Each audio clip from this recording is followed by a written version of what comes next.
आपका ऑब्जेक्ट है to study phenomenon of resonance of in RLC series circuit and obtained resonant frequency. तो इसमें एक एक्सपेरिमेंटल किट है आपकी, ये किट है आपकी यहाँ पे। इसमें एक सीरीज सर्किट बना हुआ है ऊपर और नीचे ये पैरेलल सर्किट बना है। तो आपके ऑब्जेक्ट में चूँकि सीरीज सर्किट है इसलिए आपको ऊपर वाला सर्किट कंप्लीट करना है। एक ऑडियो फ्रीक्वेंसी जनरेटर है, ये रखा हुआ है आपका ऑडियो फ्रीक्वेंसी जनरेटर। इसकी जो फ्रीक्वेंसी है वो 20 हर्ट्ज से लेके 200 किलो हर्ट्ज तक है। इसमें ये एक स्केल ये बना हुआ है, नॉब बनी हुई, इसमें 20 से लेके 200 तक लिखा हुआ है। यहाँ पे मल्टीप्लायर के बटन्स हैं, into 1K, into 100, into 10, into 1। यानी कि इन मल्टीप्लायर्स इस जैसे मान लीजिए 30 पे सेट है तो 30 इंटू 100 कर देंगे तो 3000 हो जाएगा। उस समय जो यहाँ पे आउटपुट इसका निकलेगा वोल्टेज का वो 3000 हर्ट्ज की फ्रीक्वेंसी का निकलेगा।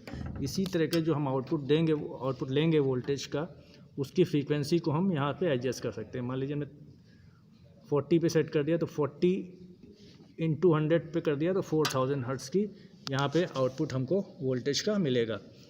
ठीक है, यहाँ पे वोल्टेज 10 वोल्ट मैक्सिमम है और ये ऑडियो फ्रीक्वेंसी जनरेटर है, वोल्टेज सोर्स है ये, और ऐसा सोर्स है जिसकी फ्रीक्वेंसी आप वेरी कर सकते हैं। यहाँ पे एक मल्टीमीटर यूज़ होगा डिजिटल, ये मल्टीमीटर है। ठीक है, यहाँ पे इसका यूज़ करेंगे करंट मेज़र करने के लिए। इसको सेट कर रखा है अभी 20 मिली एम्पियर पे AC करंट के ऊपर, और इसकी जो दो नॉब्स हैं कॉमन पे एक लगा है और एक 2 एम्पियर पे सेट है। ठीक है, इसको हम इससे कई चीज़ें मेज़र कर सकते हैं, कई पैरामीटर्स मेज़र कर सकते हैं, इसलिए इसको मल्टीमीटर कहते हैं। तो सबसे पहले समझ लीजिए रेजोनेंट फ्रीक्वेंसी या रेजोनेंस क्या होता है इलेक्ट्रिकल में। ठीक है, किसी इलेक्ट्रिकल सर्किट में जब कोई ऐसी सर्किट है अगर वो DC की तरह बिहेव करने लगे या वो मैक्सिमम करंट ड्रॉ करे या उसमें इंडक्टिव रिएक्टेंस और कैपेसिटिव रिएक्टेंस बराबर हो, तो उस समय ये कहा जाता है कि ये सर्किट रेजोनेंस सर्किट है। जैसे आपने फार्मूला पढ़ा होगा Z equal to √R² plus XL minus XC का होल स्क्वायर। तो इसमें क्या है कि जैसे हम कह रहे हैं कि कोई सर्किट DC की तरह बिहेव करने लगे, तो इसका क्या मतलब होगा कि सर्किट सिर्फ रेजिस्टिव रहे, उसमें इंडक्टिव रिएक्टेंस और कैपेसिटिव रिएक्टेंस हट जाए। तो ये कंडीशन कब आएगी कि ये हट जाएं, कैंसिल हो जाएं। तो कैंसिल कब होंगे, XL इक्वल टू जब XC हो जाएगा तो दोनों कैंसिल हो जाएंगे। तो इसको कहते हैं XL इक्वल टू XC को कहते हैं रेजोनेंस की कंडीशन। ठीक है, इस कंडीशन में जो सर्किट का इम्पीडेंस है वो रेजिस्टेंस के बराबर हो जाएगा। जब रेजिस्टेंस के बराबर होगा तो करंट क्या होगा, करंट उस समय मैक्सिमम हो जाएगा। ठीक है भाई, Z होता है इम्पीडेंस यानी कि obstruction of current for the current, और जब यही मिनिमम होगा तो करंट मैक्सिमम हो जाएगा। ठीक है, तो उस समय सर्किट DC की तरह बिहेव करेगा, या उसको कह सकते हैं कि उसमें करंट मैक्सिमम होगा उस सर्किट में, या कह सकते हैं कि उसका इंडक्टिव रिएक्टेंस और कैपेसिटिव रिएक्टेंस बराबर होगा। तो जो ये रेजोनेंस की कंडीशन कब आती है, किस फ्रीक्वेंसी पे आती है, उसको कहते हैं रेजोनेंट फ्रीक्वेंसी। तो किस फ्रीक्वेंसी पे आती है सीरीज सर्किट के लिए, XL इक्वल टू XC करके हम इसको सॉल्व करेंगे तो फ्रीक्वेंसी आएगी सीरीज सर्किट के लिए 1/2π√LC। L और C की वैल्यू अगर आपको पता है तो आप रेजोनेंस फ्रीक्वेंसी निकाल सकते हैं।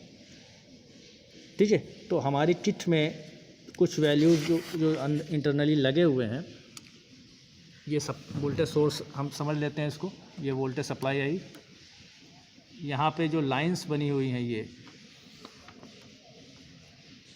ये लाइंस बनी हैं, इसका मतलब है ये इंटरनली कनेक्ट हैं, अंदर से वायर कनेक्ट हैं। जहाँ पे रेजिस्टेंस बने हुए हैं, इंडक्टर बना हुआ है, कैपेसिटर बना हुआ है, इसका मतलब ये है कि ये अंदर से लगे हुए हैं। तो जो रेजिस्टेंस R1 लगा है 10 ओम का लगा है, इंडक्टर L1 लगा है जो 9.3 मिली हेनरी का लगा हुआ है, ठीक है। और जो कैपेसिटर लगा है वो 0.1 माइक्रोफैरेड का अंदर से लगा हुआ है। तो हम इसके सर्किट को चेक कर लेते हैं। सबसे पहले ये फेज़ आया, ये अंदर से जुड़े हुए हैं वायर से, फिर रेजिस्टेंस पे आया, रेजिस्टेंस के बाद इंडक्टर पे आया, इंडक्टर के बाद हमने एक एम्पेयर मीटर लगाया हुआ है, मल्टीमीटर लगाया हुआ है सीरीज़ में, एम्पेयर मीटर है इसलिए सीरीज़ में लगाया है। उसका सिरा यहाँ कैपेसिटर पे आया, फिर कैपेसिटर के अंदर गया, फिर कैपेसिटर से निकल के ये वापस न्यूट्रल में चला गया। तो एक सीरीज़ सर्किट आ रहा है, उसी सीरीज़ सर्किट है ये, इस तरीके से बना हुआ है। ये आपका वोल्टेज सोर्स हो गया 0 से 10 वोल्ट, ये फ्रीक्वेंसी आपकी एडजस्टेबल है। यहाँ पे रेजिस्टेंस लगा है 10 ओम का, ये 9.3 मिली हेनरी का कैपेसिटर, फिर एम्पेयर मीटर सीरीज़ में, फिर 0.1 माइक्रोफैरेड का कैपेसिटर लगा है, और उसके बाद ये वापस न्यूट्रल में जुड़ा हुआ है। तो इसमें क्या होता है, अभी आपने देखा ना कि एम्पियर मीटर में मैक्सिमम रीडिंग आएगी जब रेजोनेंस की फ्रीक्वेंसी यहाँ पे दी जा रही होगी, जब रेजोनेंस फ्रीक्वेंसी की सप्लाई हो रही होगी तो करंट मैक्सिमम होगी, तो हम एम्पियर मीटर से करंट पढ़ सकते हैं। तो हम यहाँ से अगर फ्रीक्वेंसी वैरी करके देखें तो यहाँ पे एम्पियर मीटर रीडिंग जिस मोमेंट पे, जिस पॉइंट पे मैक्सिमम होगी वही रेजोनेंस फ्रीक्वेंसी होगी। उसके पहले भी एम्पियर मीटर की रीडिंग कम होगी और उसके बाद भी कम होगी। अगर हमें इन वैल्यूज़ को ले करके, जैसे हमने मान लीजिए फोर्स वोल्टेज 10 वोल्ट लिया हुआ है, इंडक्टर की वैल्यू 9.3 मिली हेनरी ली है, रेजिस्टेंस की 10 ओम ली है, कैपेसिटर की 0.1 माइक्रोफैरेड लिया है, इन वैल्यूज़ को ले करके और इस फार्मूले से थ्योरेटिकली सॉल्व किया जाए तो लगभग ये 5200 समथिंग आता है, ये लगभग इसके आएगा, आसपास इसके आता है, ठीक है। तो आपने थ्योरेटिकली पता कर लेनी है पहले कि कितनी हर्ट्स आ रही है फ्रीक्वेंसी, रेजोनेंस फ्रीक्वेंसी, इस एल और सी की वैल्यू रख करके। तो जब आप इसको थ्योरेटिकली अब पता कर लोगे तो प्रैक्टिकली निकालने के लिए क्या करेंगे, हम फ्रीक्वेंसी को सेट कर लेंगे। मान लीजिए हमने 3000 पे सेट कर लिया कि कितना करंट आ रहा है मैक्स, है ना, क्योंकि करंट ही मेज़र करना है, सीरीज में एम्पियर मीटर लगाया है। 4000 हर्ट्ज़ पे देख लेंगे कितना करंट है, 5000 पे देख लेंगे, 6000 पे देख लेंगे, ठीक है। तो अलग अलग जगह पे देख लेंगे कि कितनी फ्रीक्वेंसी, कितना करंट आ रहा है। तो जहाँ पे मैक्सिमम करंट होगा वही रेजोनेंस फ्रीक्वेंसी होगी। तो जो आप थ्योरेटिकली निकालोगे वो थोड़ा ऑड आएगी, और इस जो आपका ये नॉब है इस पर एकदम आप सेट नहीं कर सकते। जैसे मान लीजिए आप 5200 समथिंग आई, 5222 आई मान लीजिए, तो इस पर आप नॉब पे नहीं सेट कर सकते। तो इसमें तो राउंड फिगर ही ले सकते हैं, इसलिए हम लोग प्रैक्टिकली राउंड फिगर में ही चेक करेंगे, ठीक है। और थ्योरेटिकली उसके आसपास मैच करनी चाहिए।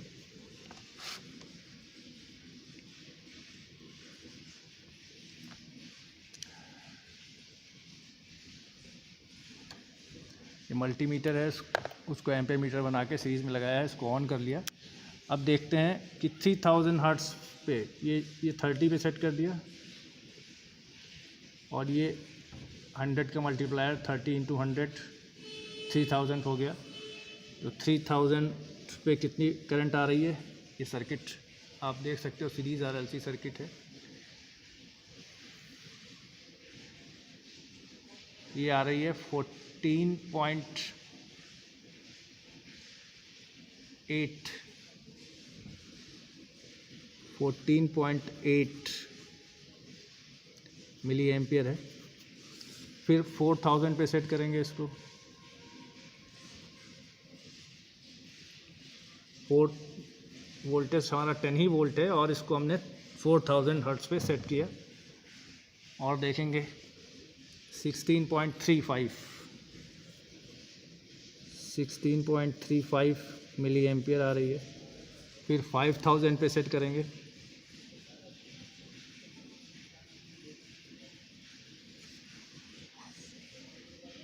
सेवनटीन पॉइंट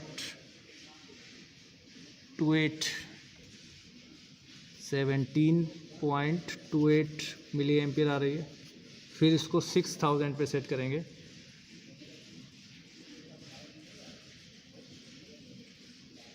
और 6000 पे 17.2 आ रही है, 19 आ रही है, 17.19 आ रही है। तो आप देखिए करंट पहले इंक्रीज़ करी यहाँ तक, फिर यहाँ से फिर डिक्रीज़ करने लगी, यानी कि जो आपकी रेजोनेंट फ्रीक्वेंसी होगी वो 5000 हर्ट्ज़ के आसपास होगी राउंड फिगर में, और थ्योरेटिकली जो आप निकाल रहे हैं वो 5200 समथिंग होगी। तो अप्रॉक्सीमेटली दोनों रीडिंग सेम आ गई। तो आपने प्रैक्टिकली रेजोनेंट फ्रीक्वेंसी यहाँ पे इस किट के थ्रू निकाली है। चूँकि हमने थ्योरेटिकली पता कर लिया था कि 5200 समथिंग आएगी इस वैल्यूज़ के लिए, RLC वैल्यूज़ के लिए, तो हमने इसको पहले से ही एक्स्ट्रा सर्च ना करके उसको 3000, 4000, 5000, 6000 हर्ट्ज़ पे मल्टीमीटर से चेक कर लिया।